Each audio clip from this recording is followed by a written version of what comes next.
It was the middle of a hot afternoon when the silence of the backyard was shattered by a mother's scream. "Where is my son?" She ran to the back of the property, her steps faltering, her voice unanswered. In the yard, the German Shepherd stopped, fixing its gaze on the moss-covered well. Without hesitation, the animal moved forward, barking short and dry, as if showing a hidden path. The eyes of the neighbors, called in a hurry, followed the dog's direction, fixed on the dark hole. The mother approached the unstable edge, her knees giving way. Her hands dug into the rotten wood. A beam of light was cast inside, illuminating murky water and wet stones. But what appeared down there, no one was prepared to see it. Do you love stories with animals? Then subscribe now and don't miss a single one. Thank you for following us. Now let's get back to our story. The piercing scream of a mother tore through the quiet afternoon air of Millbrook, Kentucky, shattering the peaceful tranquility that had settled over the Mitchell family farm like a heavy blanket. Sarah Mitchell stood in the center of her backyard, her voice cracking as she called out desperately, "Where is my son? Tommy, Tommy, where are you?" Her trembling hands gripped the wooden fence post so tightly that her knuckles had turned white, and her chest heaved with each ragged breath she took. The silence that followed her desperate cries seemed to press down on her shoulders like a physical weight, making the warm September air feel suffocating and thick. Only the distant sound of cicadas and the gentle rustle of maple leaves in the afternoon breeze dared to break the oppressive quiet. Sarah's mind raced back to just 30 minutes earlier, when she had been hanging laundry on the line behind their two-story farmhouse. Tommy had been playing with his toy trucks in the sandbox David had built for him last spring, his blonde hair catching the golden sunlight as he made engine noises and created elaborate roads in the sand. She could still picture his bright blue eyes, so full of imagination and wonder, the same eyes that mirrored her own and reminded her daily of the blessing he was in their lives. But when she had turned around with the empty laundry basket in her arms, ready to call him in for his afternoon snack of peanut butter crackers and apple juice, the sandbox was empty. The red dump truck he had been so carefully loading with sand sat abandoned, a small mountain of sand still piled in its bed, waiting for a driver who was nowhere to be found. "Tommy Mitchell, this isn't funny," Sarah called again, though her voice betrayed the fear that was beginning to creep up her spine like cold fingers. At 6 years old, Tommy was adventurous and curious, but he had never wandered far from the house without telling her where he was going. David had made sure to teach their son about the boundaries of their property and the importance of staying within sight of the house. The Mitchell farm sprawled across 45 acres of rolling Kentucky countryside, with fields of corn and soybeans stretching toward distant hills that looked purple in the afternoon haze. The property had been in David's family for 3 generations, passed down from his grandfather, who had first cleared the land and built the modest farmhouse that still stood strong and proud at the center of it all. Sarah had fallen in love with both David and this land when he had brought her here 7 years ago, just after they had gotten married in the small white church in town. Now, as she stood in the yard calling for her son, every corner of this beloved land suddenly seemed to hold potential danger.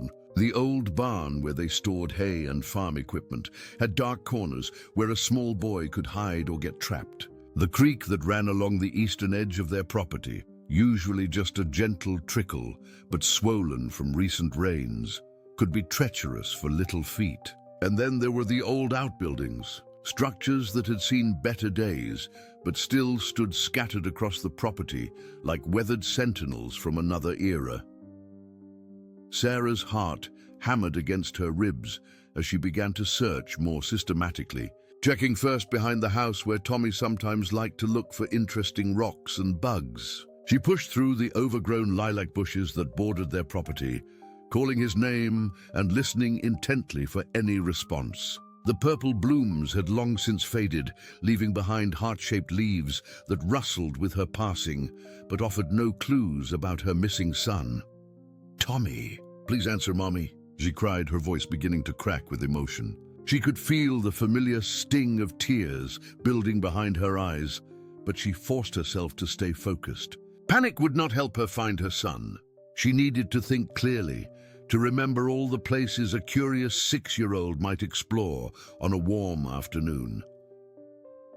As she searched, Sarah became acutely aware of how isolated their farm was from the nearest neighbors. The Henderson family lived about half a mile down the road, and old Mr. Peterson's place was even further in the opposite direction. If something had happened, if Tommy had gotten hurt or scared, there would be no one to hear his cries for help except for her and Rex. Rex.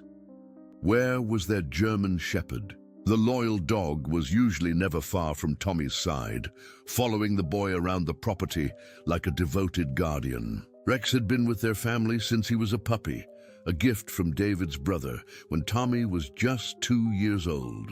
The dog and the boy had grown up together, developing the kind of bond that seemed almost mystical in its depth and understanding. Sarah paused in her search and listened carefully, hoping to hear Rex's distinctive bark or the sound of Tommy's laughter.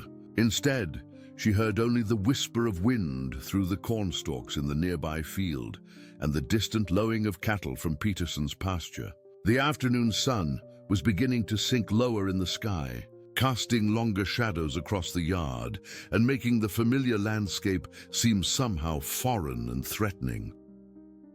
She checked the old chicken coop, though they had not kept chickens for several years. The wooden structure was weathered and leaning slightly to one side, its door hanging open on rusty hinges. Tommy had sometimes played pioneer games here, pretending to gather eggs and feed imaginary chickens while Rex watched patiently from the shade nearby. But today, the coop was empty, except for a few old nesting boxes and the lingering smell of hay. The machine shed was her next stop, though she dreaded looking inside. The cavernous building housed David's tractor and other farm equipment, creating a maze of potential hiding spots and dangerous machinery. Sarah knew that David always kept the door locked when he was not working, but her hands shook as she checked the heavy padlock anyway. It remained secure, offering both relief and renewed worry. If Tommy was not here, where could he be? As she stood outside the shed, Sarah heard the sound of an engine in the distance and recognized the familiar rumble of David's pickup truck coming up their long gravel driveway. Relief flooded through her briefly before being immediately replaced by dread. How would she explain to her husband that she had lost track of their precious son? How would she find the words to tell David that Tommy had simply vanished while under her watch? The truck came to a stop near the house, and Sarah could see David's concerned expression through the windshield as he took in her obvious distress. At 32, David Mitchell was still the strong, dependable man she had fallen in love with, his broad shoulders and calloused hands testimony to his hard work on the farm. His dark hair was mussed from a day of work, and his flannel shirt bore the dust and sweat of honest labor. But it was his eyes, warm brown eyes, that could crinkle with laughter or flash with determination, that Sarah sought now as he climbed out of the truck. "Sarah? What's wrong?" David called as he strode toward her, his work boots crunching on the gravel. He could read the panic in her posture, the way she hugged her arms around herself, as if trying to hold her fear inside. "I can't find Tommy," she said, the words tumbling out in a rush. "He was playing in the sandbox, and I was hanging laundry, and when I turned around, he was gone. I've been looking everywhere, David. I've called and called, but he doesn't answer." David's expression shifted immediately from concern to focused intensity. This was the man who had helped deliver calves in the middle of winter storms, who had searched for lost cattle in blizzards, who had never backed down from a challenge or emergency. He pulled Sarah into his arms briefly, his strength steadying her shaking frame. "How long ago?" he asked, his voice calm and measured despite the worry she could see flickering in his eyes. "Maybe 30 minutes, maybe a little more," Sarah replied, her voice muffled against his chest. "I checked the chicken coop and behind the house and around the sandbox." "David, where could he be?" Before David could answer, they both heard it, the sound of barking in the distance. Not the playful bark of a dog at play, but something more urgent, more insistent. Rex's bark, coming from somewhere behind the house, beyond the immediate yard where they stood. The sound sent a chill down Sarah's spine because she recognized something in that bark, something that spoke of discovery and desperate need for attention. David lifted his head, his farmer's instincts immediately alert to the meaning behind the dog's calls. "That's Rex," he said, already starting to move toward the sound. "He's found something." Sarah and David raced across the yard, their feet pounding against the worn path that led behind their farmhouse toward the older sections of their property. The barking grew louder and more urgent with each step they took, and Sarah's heart hammered so hard in her chest that she could hear the blood rushing in her ears. Rex's voice carried a tone she had never heard before, a desperate insistence that made her stomach twist with dread. They passed the old storm cellar, its concrete entrance covered with weathered wooden doors that David's grandfather had installed back in the 1940s. The paint had long since peeled away, leaving behind grey wood that blended into the landscape like a scar from another era. Sarah remembered the stories David had told her about his childhood, how his grandmother would hurry the whole family down into that cellar when tornado warnings echoed across the county.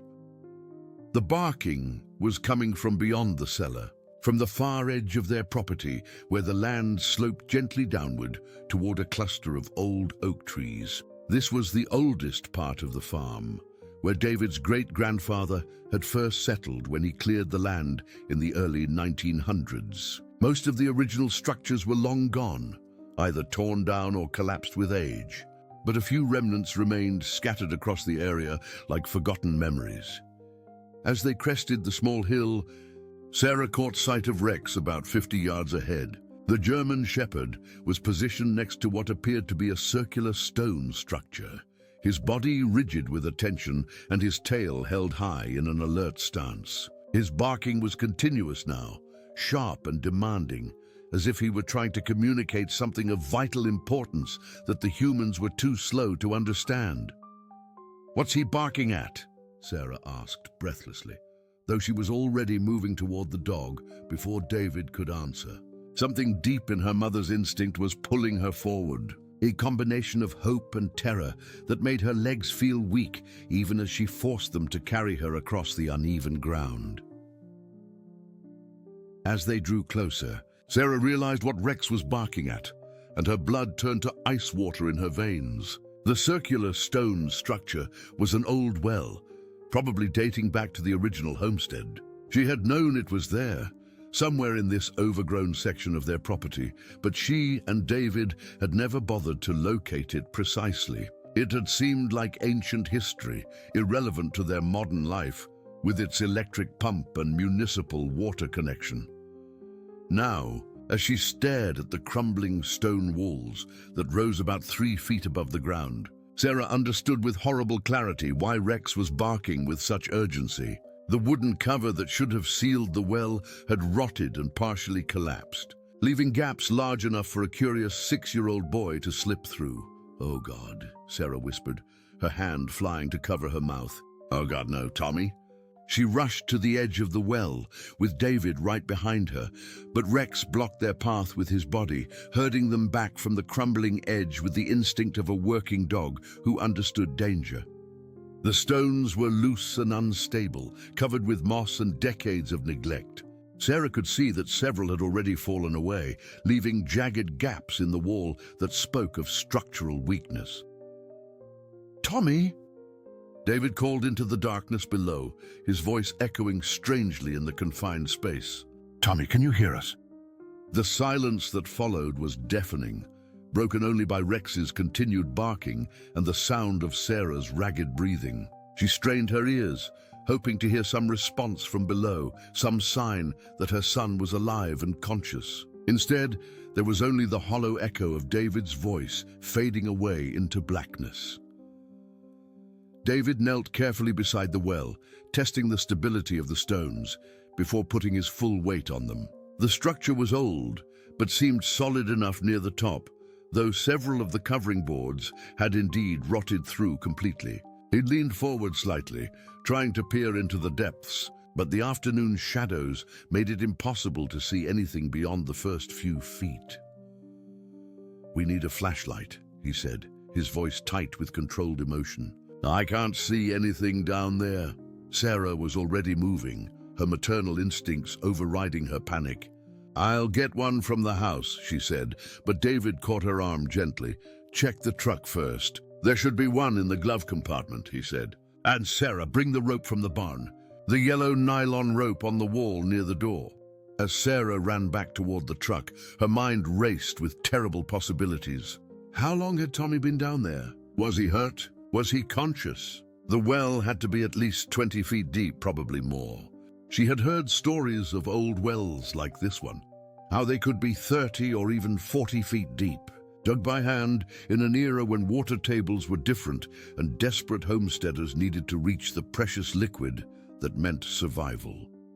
She fumbled with the truck door, her hands shaking so badly that she could barely work the handle. The flashlight was exactly where David had said it would be, a heavy black metal cylinder that felt solid and reassuring in her trembling grip. She tested it quickly, relieved to see a strong beam of white light cut through the afternoon air. The run to the barn felt like it took forever, though she covered the distance in less than 2 minutes. The yellow rope hung exactly where David had said, coiled neatly on a wooden peg near the door. It was thick and strong, the kind of rope used for pulling vehicles out of ditches or securing heavy loads. As she grabbed it, Sarah found herself praying for the first time in years, wordless pleas that seemed to pour out of her heart without conscious thought. When she returned to the well, she found David lying flat on his stomach near the edge, his ear pressed close to the opening as he listened intently. Rex had positioned himself on the opposite side of the well, still alert but no longer barking. The dog's dark eyes watched every movement, and Sarah realized that he understood exactly what was happening. "Did you hear anything?" she asked as she handed David the flashlight and set the rope down beside him. "I think so," David replied, his voice barely above a whisper. "I think I heard breathing, maybe some small movements, but he's not responding to my voice." David positioned the flashlight carefully and switched it on, sending a brilliant beam of light down into the darkness of the well. Sarah held her breath as the light revealed the stone walls, slick with moisture and covered with a film of green algae. The walls seemed to go down forever, disappearing into shadows that the flashlight beam could not fully penetrate. But then, at what appeared to be about 15 or 20 feet down, the light caught something that made Sarah's heart stop. A small figure sitting on what looked like a narrow ledge of stone that jutted out from the wall. Tommy's blonde hair was dark with moisture, and his clothes were soaked, but he was sitting upright and appeared to be conscious. "Tommy!" Sarah called down, her voice cracking with emotion. "Tommy, baby, are you okay?" The small figure stirred at the sound of his mother's voice, and Tommy's pale face turned upward toward the light. His eyes were wide and frightened, but he was clearly alive and aware. He opened his mouth as if to speak, but only a small whimpering sound came out. "It's okay, sweetheart," David called down, his voice strong and reassuring despite the terror Sarah could see in his eyes. "We're going to get you out of there. Just stay very still and don't try to move around, okay?" Tommy nodded slightly, a movement that was barely visible in the dancing beam of the flashlight. Sarah could see that he was shivering, probably from cold and shock as much as from fear. The stone ledge he was sitting on appeared to be natural, a place where the original well diggers had encountered a harder layer of rock and left a shelf-like protrusion. It was probably the only thing that had prevented him from falling all the way to the bottom of the well. "How did he get down there?" Sarah whispered, though part of her already knew the answer. Tommy's curiosity and adventurous spirit had led him to explore this forgotten corner of their property. He had probably been playing some imaginative game, perhaps pretending to be an explorer or a pioneer, when the rotted boards had given way beneath his small feet. David was already uncoiling the rope. his mind working through the logistics of the rescue. "The walls look stable enough," he said, more to himself than to Sarah, "but I don't know how much weight they'll support. And the opening is narrow. It's going to be tight." Sarah watched as her husband examined the well structure more carefully, testing the stability of various stones and measuring the opening with his eyes. She knew he was calculating angles and weights, thinking through every aspect of the rescue with the methodical precision that made him such a good farmer. But she also knew that beneath his calm exterior, David was just as terrified as she was. Rex had moved closer to the well again, his nose extended toward the opening, as if he were trying to catch Tommy's scent. The dog whined softly, a sound of distress that seemed to echo the emotions of everyone present. Sarah realized that Rex had probably been trying to alert them to Tommy's location for some time before they finally heard his barking. The loyal animal had done exactly what he was bred to do, protecting and watching over his human pack with unwavering dedication. "We need help," David said finally, looking up at Sarah with grim determination. "I can't do this alone. The rope isn't long enough to reach him and still leave enough length to anchor it properly. And even if it was, I don't think the stones around this opening will support my weight for a descent." Sarah's heart sank. Their nearest neighbor, Jim Henderson, was a good man and would certainly help, but his property was half a mile away across rough terrain. By the time she could reach him and explain the situation and get him back here, precious time would be lost. Time that Tommy might not have, sitting on that narrow ledge in the cold dampness of the well. But even as despair threatened to overwhelm her, Sarah saw David's jaw set in the determined expression she knew so well. This was the man who had never given up on anything in his life, who had fought to save every sick calf and struggled through drought years and financial hardships without ever losing hope. He would not give up on his son. "I'm going to try something," David said, his voice filled with quiet resolve. "But first, we need more rope and more help. Sarah, I want you to drive to Henderson's place as fast as you can. Tell Jim what's happened and bring him back here with any rope he has. Don't worry about speed limits or anything else. Just get him here as quickly as possible." Sarah nodded, already turning toward the truck, but she paused for one last look down into the well. Tommy was still sitting motionless on his stone perch, his small face turned up toward the light, like a flower seeking the sun. In that moment, she made a silent promise to her son that they would get him out of there safely, no matter what it took. Sarah's hands trembled as she gripped the steering wheel of David's pickup truck, her knuckles white with tension, as she pressed the accelerator harder than she had ever dared before. The gravel road that connected their farm to the main highway seemed endless, every bump and pothole jolting her body and reminding her of the precious time slipping away. In her rearview mirror, she could see the dust cloud kicked up by the truck's tires, a brown plume that marked her desperate journey for help. The Henderson farm lay just beyond the next bend in the road, but the half-mile distance felt like hundreds of miles to Sarah's frantic mind. She could not stop thinking about Tommy, sitting alone on that narrow stone ledge in the darkness of the well, waiting for his parents to rescue him. What if the ledge gave way? What if he tried to move and slipped? What if the cold and shock were too much for his small body to handle? She forced herself to focus on the road ahead, navigating the familiar curves and hills that she had traveled countless times over the past 7 years. This was the same route she took when she drove to town for groceries, the same path she followed when she picked up feed supplies or attended church socials. But today, every familiar landmark seemed foreign and threatening, as if the landscape itself had transformed into an obstacle course designed to delay her mission. As Sarah crested the hill that overlooked the Henderson property, relief flooded through her chest like cool water. She could see Jim Henderson's red barn and the modest 2-story house where he lived with his wife Martha and their teenage daughter Amy. Jim's pickup truck was parked in the driveway, which meant he was home from his job at the grain elevator in town. Martha's blue sedan sat beside it, indicating that the whole family was there.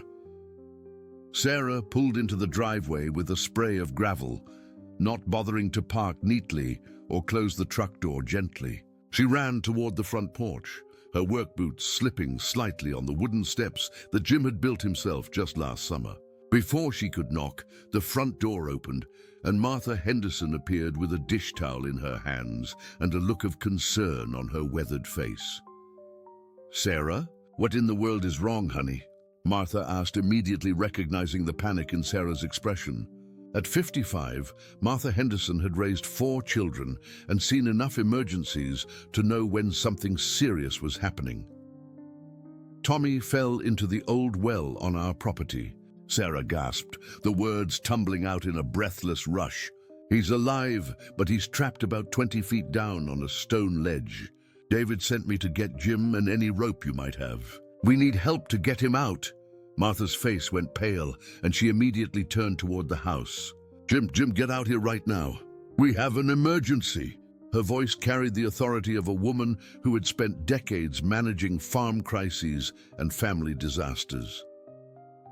Jim Henderson appeared in the doorway within seconds, his tall frame filling the opening as he took in Sarah's distressed state. At 57, Jim was a quiet man with gentle eyes and strong hands, the kind of neighbor who could always be counted on in times of trouble. He had helped David with harvest work for the past several years, and the two families had developed the kind of close friendship that was common in rural communities where people depended on each other for survival.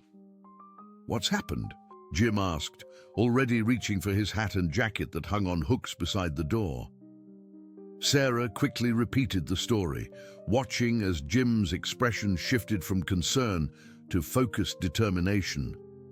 He was already moving toward his truck before she finished speaking, his mind clearly working through the logistics of the rescue operation. "Amy!" Martha called to her 17-year-old daughter, who had appeared in the hallway behind her father. "Call 911 right now and tell them we have a child trapped in a well on the Mitchell farm. Tell them to send emergency rescue teams and an ambulance.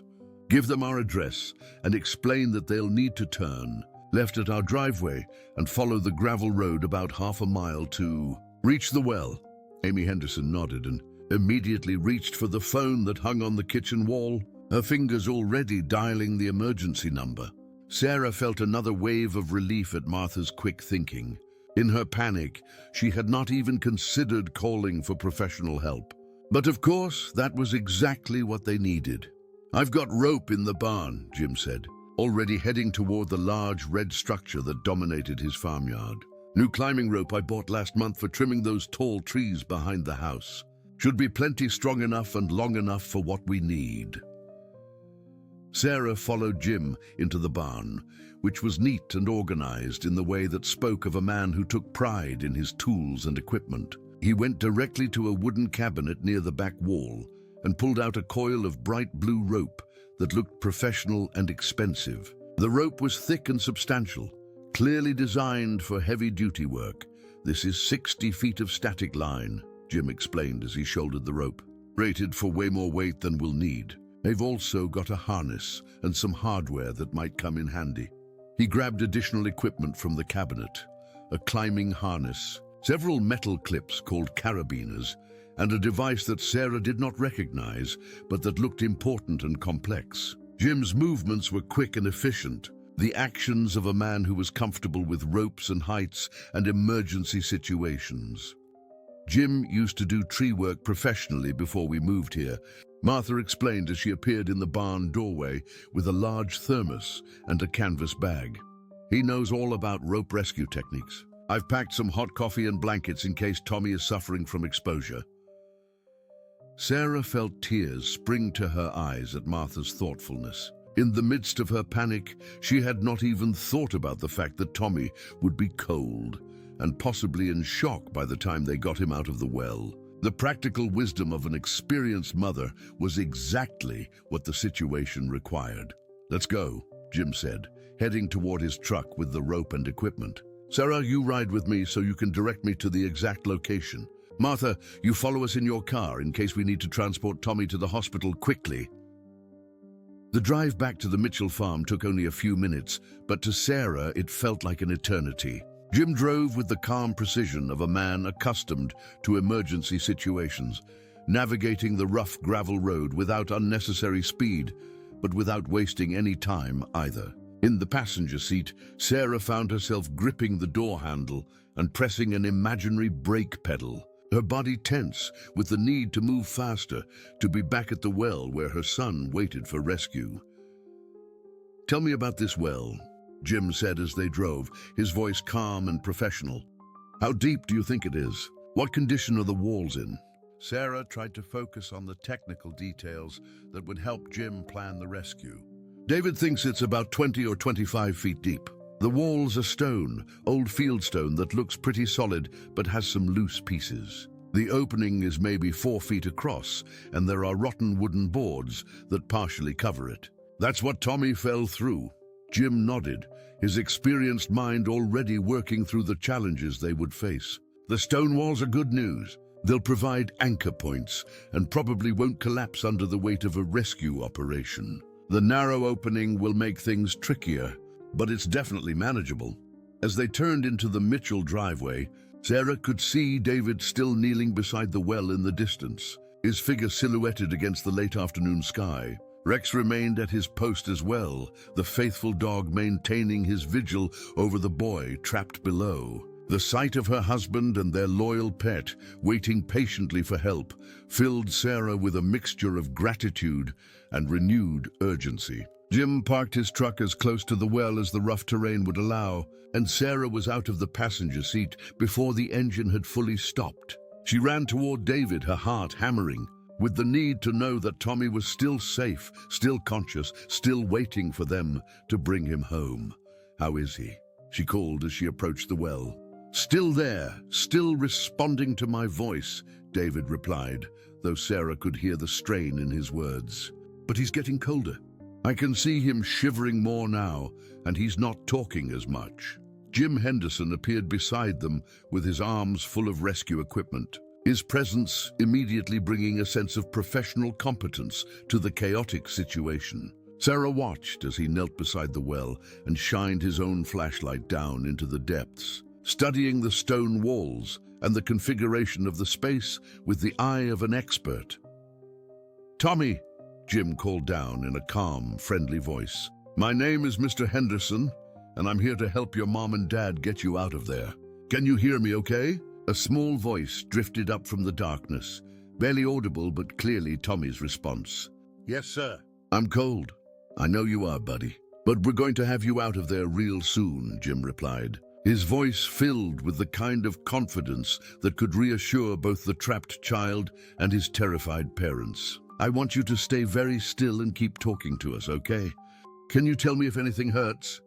There was a pause before Tommy's voice came again, small and uncertain.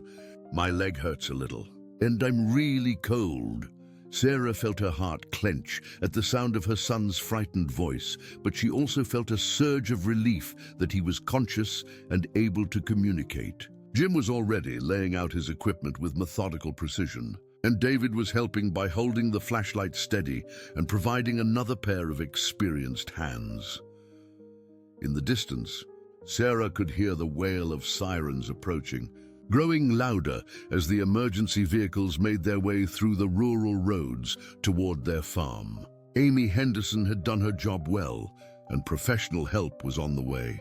But Sarah knew that Jim Henderson would not wait for the official rescue team to arrive. He was already studying the well opening and testing the strength of various anchor points, preparing to go down into that dark hole himself, if necessary, to bring Tommy safely back to the surface.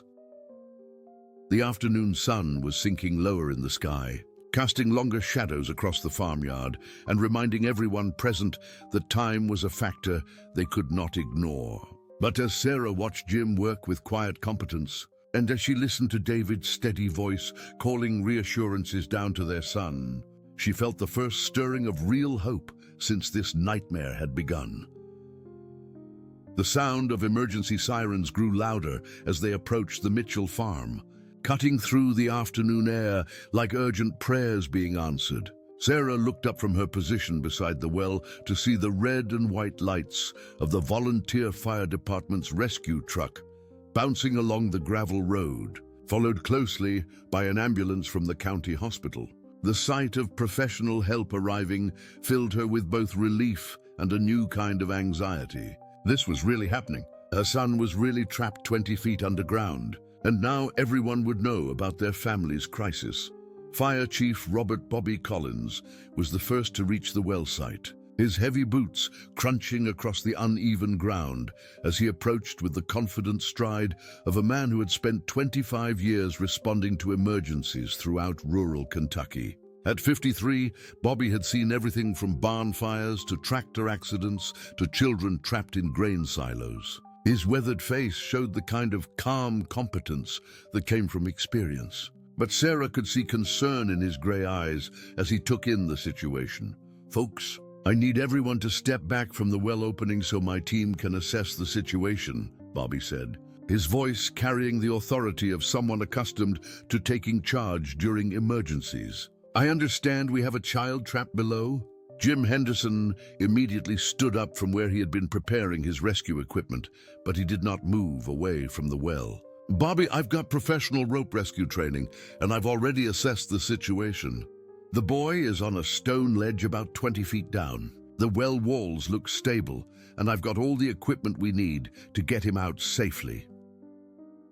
Bobby nodded, recognizing Jim's expertise while also following proper emergency protocols. "I appreciate that, Jim, but I need to follow department procedures. Let me get my team set up, and then we can work together on this."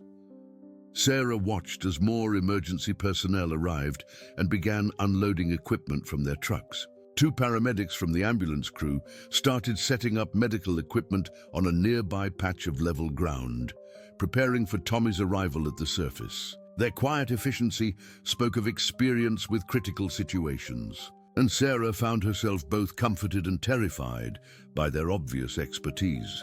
Dr. Elizabeth Morgan, a pediatrician from the county hospital who often rode with the emergency crews on serious calls involving children, appeared at Sarah's side with a gentle smile and concerned eyes. At 45, Dr. Morgan had treated countless children over her 15-year career, and she understood the unique fears that parents faced when their child was in danger. "Mrs. Mitchell, I'm Dr. Morgan," she said, placing a reassuring hand on Sarah's shoulder. "I want you to know that we're going to take excellent care of Tommy. Can you tell me about his medical history? Any allergies or conditions I should know about?" Sarah tried to focus on the doctor's questions, but her attention kept drifting to the well, where Bobby Collins was now shining a powerful spotlight down into the darkness. She could hear him talking to Tommy in the same calm, friendly voice that Jim had used, asking questions about how the boy was feeling and whether he could move his arms and legs normally. "He's perfectly healthy," Sarah managed to say. "No allergies, no medications. He's 6 years old, about 45 pounds. He's always been active and strong." Dr. Morgan nodded and made notes on a clipboard. "That's all good news. Children are remarkably resilient, and the fact that he's conscious and responding to voices is very encouraging. We're going to have him checked out thoroughly once we get him to the surface, but his age and health are definitely in his favor." Meanwhile, David had moved closer to the rescue team, his farmer's instinct to help and solve problems overriding his emotional distress. Sarah watched as he answered Bobby's questions about the well's construction and age, providing details that might be crucial for planning the rescue operation safely. "This well probably dates back to the early 1900s, David explained. "It's hand-dug, lined with fieldstone. The opening was covered with wooden planks, but they've rotted over the years. We never thought about it being dangerous because it was so far from the house." Bobby nodded as he studied the well structure with his flashlight. "The stonework looks solid. That's good. Jim's right about the walls being stable enough for a rope rescue. The question is whether we go with our standard equipment or use Jim's gear." Jim Henderson had remained quiet during Bobby's initial assessment, but now he spoke up again. "Bobby, I've got 60 feet of new static line, a full climbing harness, and all the hardware we need. My equipment is actually newer and better than what the department carries. With respect to your team, I think I should be the one to go down. I've got recent training and I'm lighter than your guys." Sarah held her breath as Bobby considered Jim's proposal. She knew that there were probably protocols and liability issues to consider, but she also knew that Jim's offer made sense from a practical standpoint. He was experienced, he had the right equipment, and most importantly, he was here now while Tommy was getting colder and more scared with each passing minute. "All right," Bobby said finally, "but we do this by the book. My team provides backup and safety oversight. We use your rope, but we anchor it to our truck for additional security. And I want a full safety briefing before anyone goes down that hole." Relief flooded through Sarah as she realized that the rescue was actually going to happen.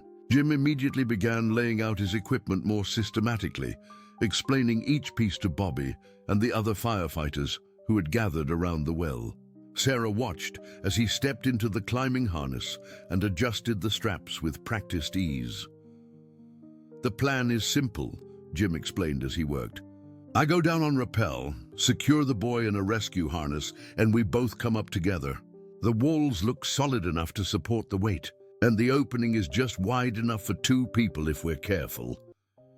David moved closer to Sarah and put his arm around her shoulders, both of them watching as Jim made his final preparations. Rex had positioned himself where he could see into the well, his intelligent eyes tracking every movement and his body tense with concern for the boy below.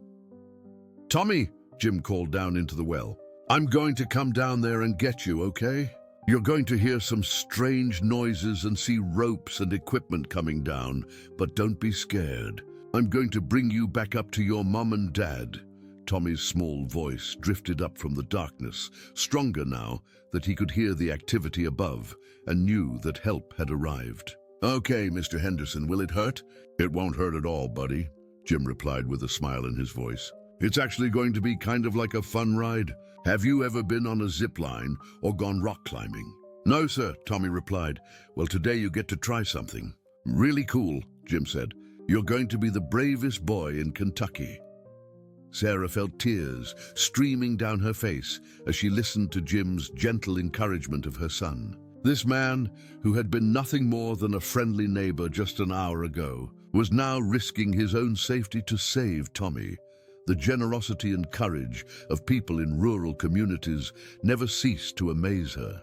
But today, she was experiencing it in the most personal and profound way possible. Bobby Collins finished securing the rope to the heavy rescue truck, testing the anchor point with his full weight before giving Jim the go-ahead to begin his descent. 2 firefighters positioned themselves on either side of the well opening to assist with the rope work and provide additional safety oversight. "Remember," Bobby called to Jim as he prepared to go over the edge, "safety first. If anything looks unstable or dangerous down there, you come back up immediately. We can always try a different approach."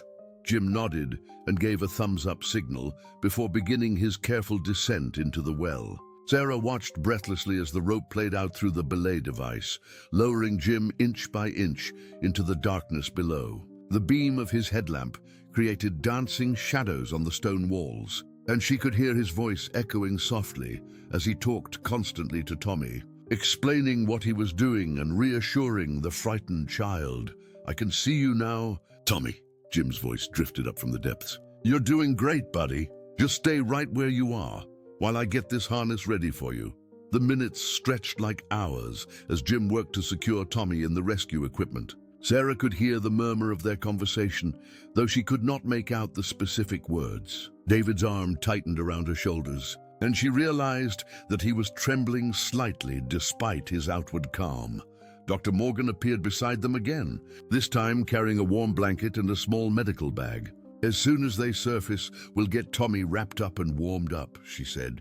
"I'll do a quick assessment to make sure he's not injured, and then we can decide whether he needs to go to the hospital for observation." Sarah nodded. though her attention remained focused on the well opening, where Bobby Collins was monitoring the rope and communicating with Jim through a small radio.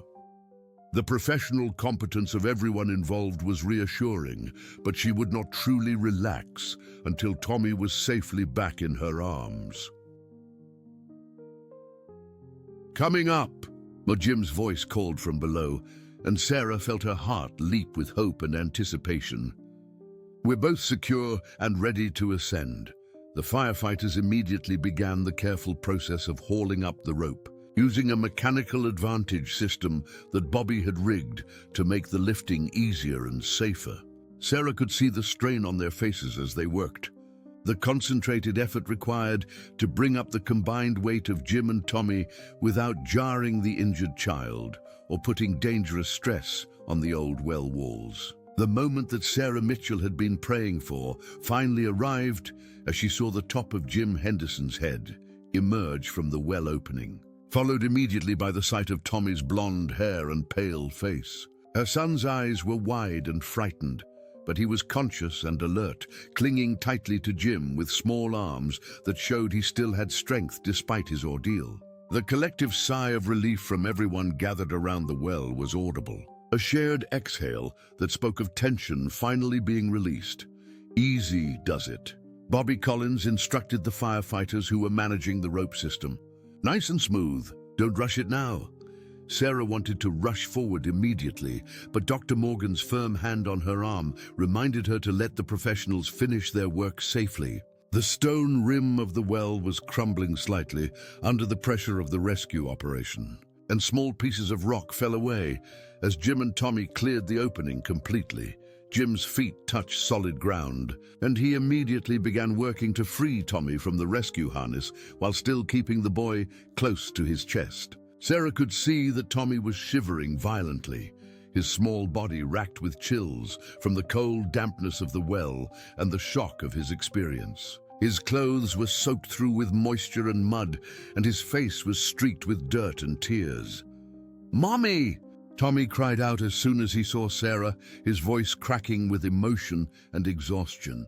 "Mommy, I fell down." That was all Sarah needed to hear. She rushed forward, her maternal instincts overriding everything else as she gathered her son into her arms. Tommy felt small and cold against her chest, but he was solid and real and alive.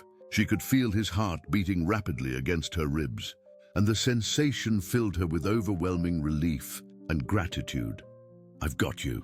"Baby," Sarah whispered into Tommy's wet hair, her own tears mixing with the dampness on his cheek. "I've got you now. You're safe."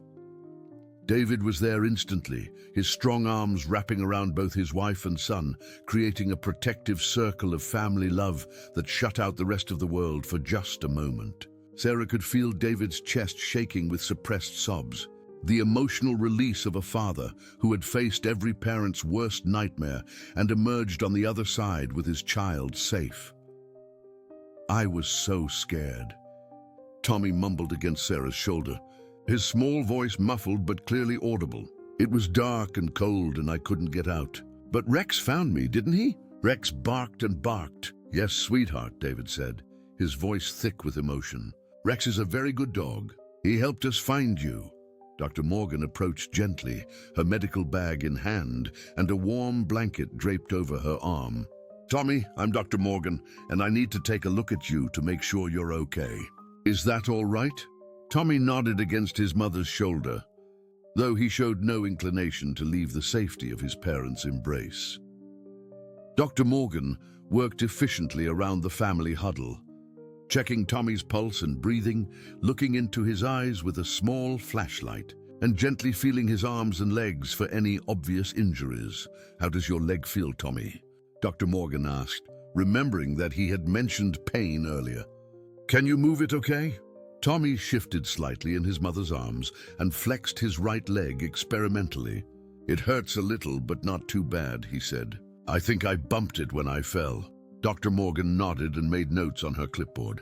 "I think you're going to be just fine, young man. You're cold and tired and probably a little bruised, but I don't see any serious injuries. However, I'd like you to come to the hospital with me so we can warm you up properly and make sure everything is working the way it should." Sarah felt a moment of panic at the mention of the hospital, but Dr. Morgan's calm demeanor was reassuring. "It's just a precaution," the doctor explained. "Children who have been exposed to cold for extended periods sometimes need a little extra help getting their body temperature back to normal. We'll have you home tonight, I promise."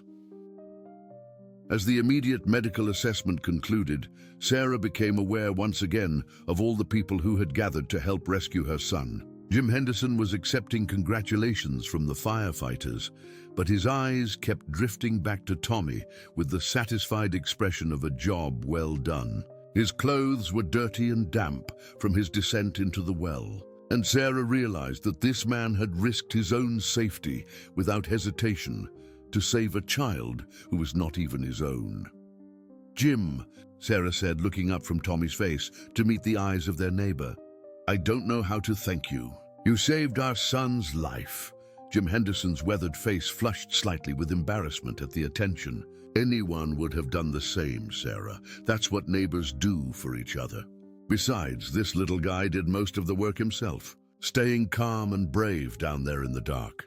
Bobby Collins was already directing his team to begin packing up their equipment, but he paused to speak with David about the well. "You're going to want to get this properly sealed as soon as possible," he said. "I can recommend some contractors who specialize in abandoning old wells safely. This is more common than you might think out here in farm country."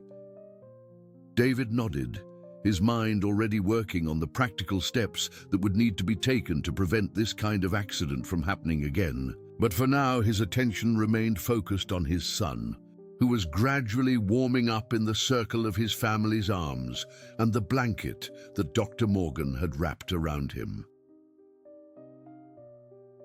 Martha Henderson appeared with the thermos of hot coffee she had brought, along with Amy, who had followed the emergency vehicles to the farm after making the 911 call. The teenage girl looked pale and shaken, her young face showing how deeply the emergency had affected her.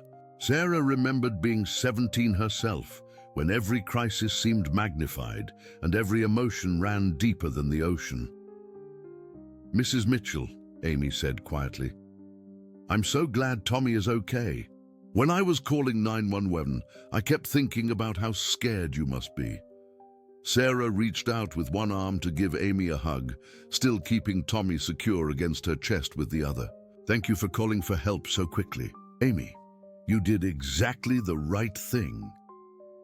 Rex had remained at a respectful distance during the rescue operation, but now he approached the family group with the careful steps of a dog who understood that something important had happened. Tommy's face lit up when he saw the German Shepherd, and he reached out one small hand to pat the dog's head. "Good boy, Rex," Tommy said, his voice still weak but filled with affection. "You found me? You're the best dog in the whole world." Rex's tail wagged slightly, and he pushed his nose gently against Tommy's outstretched hand. Sarah realized that the bond between her son and their faithful dog had been deepened by this experience in ways that would probably last for the rest of their lives. Rex had proven himself to be more than just a pet. He was truly a member of their family, a guardian who had fulfilled his deepest instincts to protect the pack. Dr. Morgan was organizing the transport to the hospital, discussing logistics with the ambulance crew while keeping one eye on Tommy's condition. "I think he's stable enough to ride in the ambulance with both parents," she said. "That will be less traumatic for him than being separated." As the emergency responders prepared to leave, Sarah found herself looking around at all the people who had come together to help save her son. Neighbors, firefighters, paramedics, a doctor who had driven out from town on her own time, all united by the simple human instinct to help a child in danger. In a world that often seemed cold and disconnected, this outpouring of community support reminded her of what was truly important in life. Jim Henderson was coiling up his blue rope, preparing to load his equipment back into his truck. The rope that had been crucial to Tommy's rescue was now just a practical tool again, but Sarah knew she would never be able to look at it without thinking of this day. She made a mental note to find some way to properly thank Jim and Martha for everything they had done, though she suspected that no gesture would ever feel adequate. "Ready to go see the doctors, buddy?" David asked Tommy, who was looking more alert now that he was warm and surrounded by familiar faces. "Can Rex come too?" Tommy asked, the question revealing that despite his ordeal, he was still fundamentally the same curious, loving child he had always been. David chuckled, the sound carrying relief and joy and a father's amazement at his son's resilience. "I don't think the hospital allows dogs, but Rex will be right here waiting for you when you come home," as if he understood the conversation. Rex moved closer to the family and settled into a sitting position, his dark eyes fixed on Tommy with the devoted attention that had made him such an effective guardian. Sarah realized that the dog probably understood, in his own way, that he had played a crucial role in saving the boy he loved.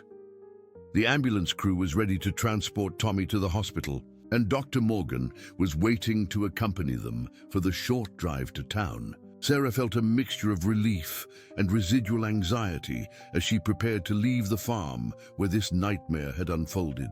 Tommy was safe, but the trauma of nearly losing him would take time to fully process. "We'll follow you to the hospital," Martha Henderson called from beside her husband's truck, "in case you need anything or want someone to drive you home later." Sarah felt tears spring to her eyes again at this additional kindness. The Henderson family had already done so much, but they were still thinking of ways to help and support their neighbors through the aftermath of the crisis. This was the kind of community she had found when she married David and moved to rural Kentucky, and she had never appreciated it more than she did at this moment. As Tommy was gently transferred to the ambulance stretcher, still wrapped in warm blankets and holding tightly to his mother's hand, Sarah took one last look at the old well that had nearly claimed her son. Tomorrow, David would call contractors to have it properly sealed. They would also need to have a serious conversation with Tommy about staying close to the house and the importance of telling his parents where he was going to play. But tonight, none of that mattered. Tonight, her son was safe and she was going home with her family intact.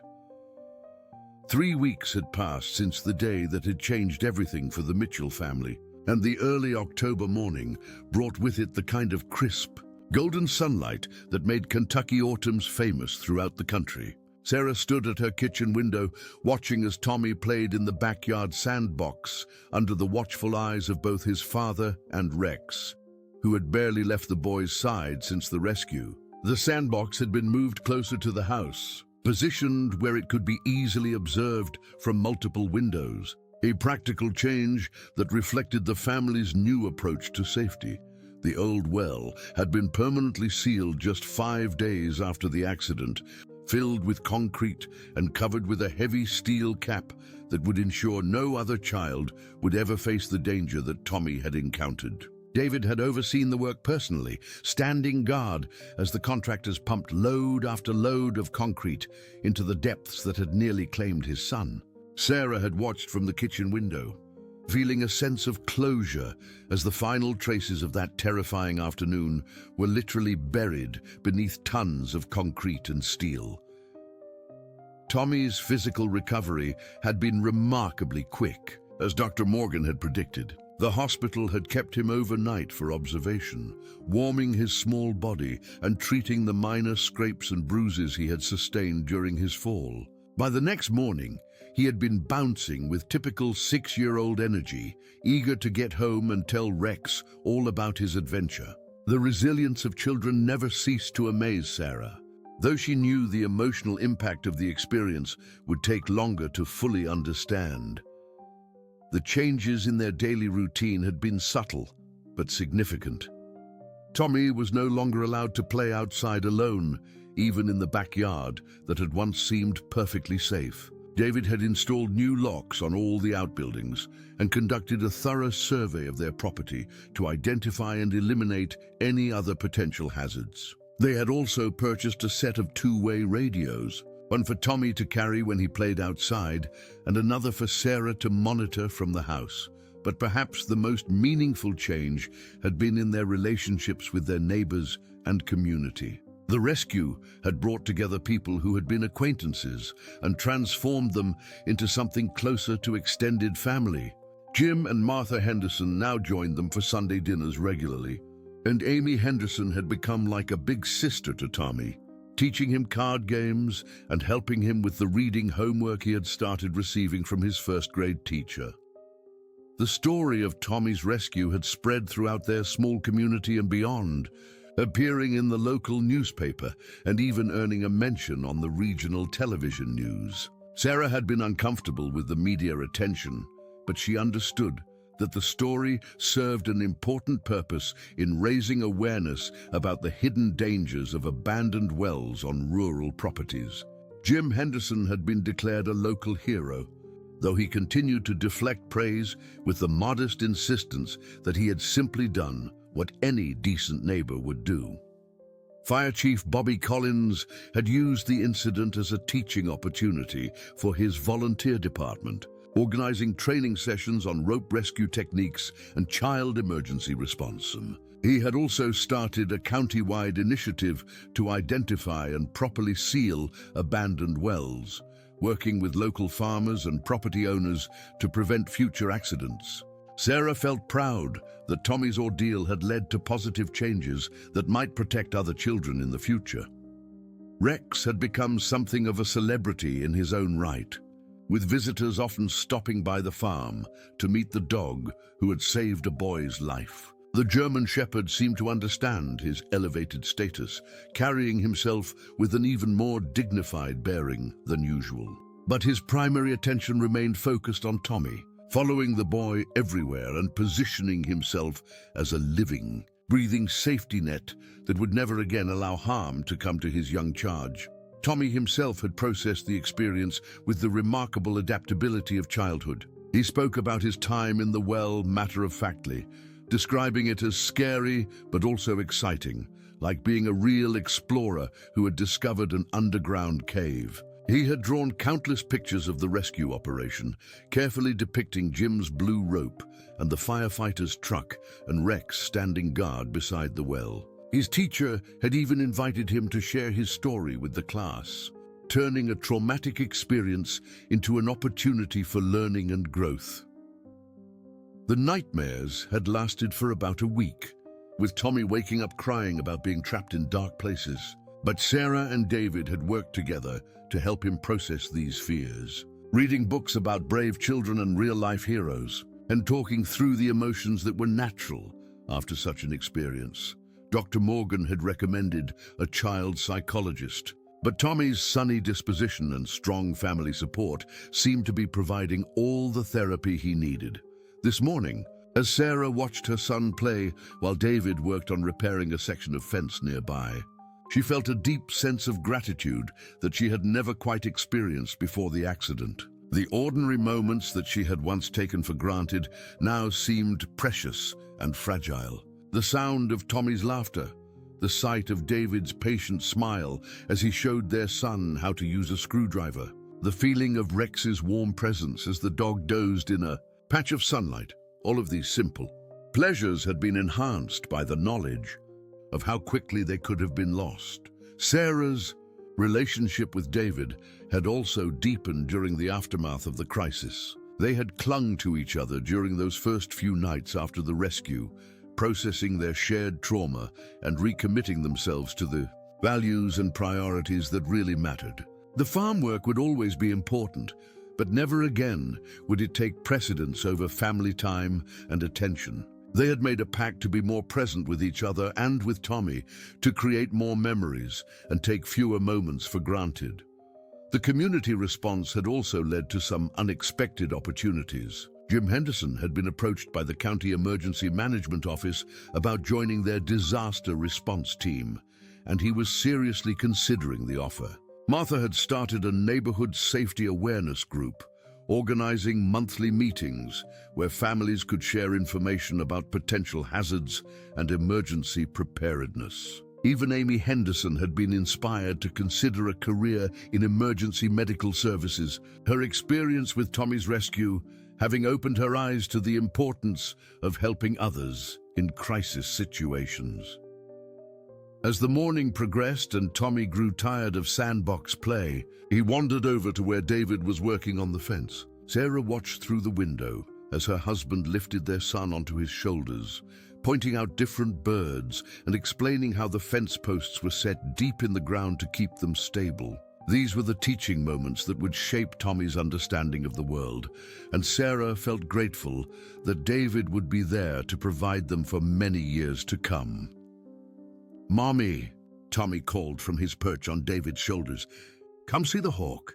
Sarah smiled and stepped outside into the crisp autumn air, joining her husband and son as they watched a red-tailed hawk circle overhead. Rex immediately came to her side, his tail wagging gently as the family came together in the backyard that had been the scene of so much drama just 3 weeks earlier. "He's beautiful," Sarah said, shading her eyes to follow the hawk's graceful flight patterns. "Mr. Henderson says hawks are good to have around because they keep the mice and rats away from the barn," Tommy reported, his voice filled with the authority of newly acquired knowledge. David chuckled and adjusted Tommy's position on his shoulders. "Mr. Henderson is right about that. Hawks are important parts of the ecosystem here on the farm." As they stood together watching the hawk, Sarah reflected on how much their definition of safety and security had evolved since the accident. She had once believed that keeping Tommy safe meant protecting him from obvious dangers like busy roads and strange animals. Now she understood that safety was a more complex concept, involving awareness, preparation, and the cultivation of strong relationships with people who could be counted on in times of crisis.